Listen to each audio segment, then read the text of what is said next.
नमस्कार. आता आपण बघूया सॉफ्टवेअरमधनं पेन ड्राईव्हमध्ये बॅकअप कसा घ्यायचा आहे.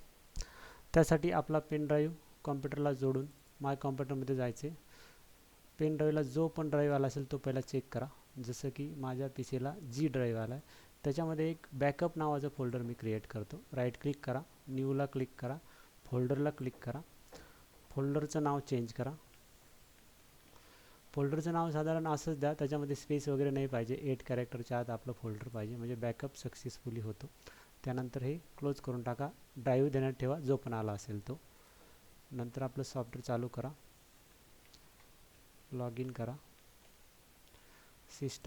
सिस्टममध्ये बॅकअपमध्ये मग तुम्हाला इयर चेक करा. जर समजा एकाच इयरचा घ्यायचा असेल तर इयर सिलेक्ट करू शकता, किंवा ऑल घ्यायचा असेल तर ऑल घ्या. बॅकअप एक्सटर्नल ड्राईव्हला क्लिक करायचे. त्यानंतर मेन आपल्या पेन ड्राईव्हला जो ड्राईव्ह आला आहे तो ड्राईव्ह सिलेक्ट करायचा आहे, जसं की जी ड्राईव्ह. त्यानंतर आपण जे फोल्डर क्रिएट केलं बॅकअप नावाचं त्याला डबल क्लिक करा. वरती फोल्डर आलं पाहिजे, सिलेक्ट म्हणा, ओके करा. तुम्हाला जर तुमचा बॅकअप झाला की नाही चेक करायचा असेल तर ह्या ठिकाणी येस करा. बॅकअप फोल्डरमध्ये गेल्यानंतर तुम्हाला ज्या दिवशी तुम्ही बॅकअप घेतला त्या दिवशीचे एक झिप फाईल तयार झालेली दिसेल.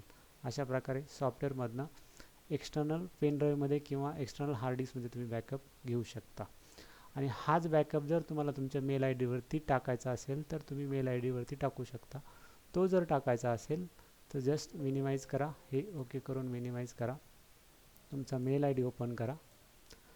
या ठिकाणी कंपोज करा. तुमचा जो मेल आय डी तोच मेल आय डी ह्या ठिकाणी टाका, जो पण असेल तो.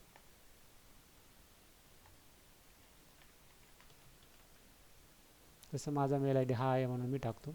बॅकअप देतो. बॅकअपचं नाव कोणत्या दिवशी वगैरे काय असेल ते टाका डिटेल्समध्ये. अटॅचला क्लिक करा. तुम्ही ज्या पण ठिकाणी बॅकअप घेतला असेल त्या ड्राईव्हवरती जायचे. जसं आपण घेतलेला आहे जी ड्राईव्हवरती, त्याच्यामध्ये बॅकअप नावाचं फोल्डर. इथं बऱ्याच फाईल असतील तर तुम्ही रोज रोज बॅकअप घेत असाल तर बऱ्याच फाईल दिसेल तुम्हाला. जी पण फाईल तुम्हाला अटॅच करायची ती फाईल अटॅच करायची, ओके करायचं आहे. पूर्ण अटॅच झाल्यानंतर सेंड करायचं आहे. हाच बॅकअप तुमच्या मेल आय डीवरती येऊन पडेल. ओके, अशा प्रकारे सॉफ्टवेअरचा आपला बॅकअप घ्यायचा आहे. थँक्यू.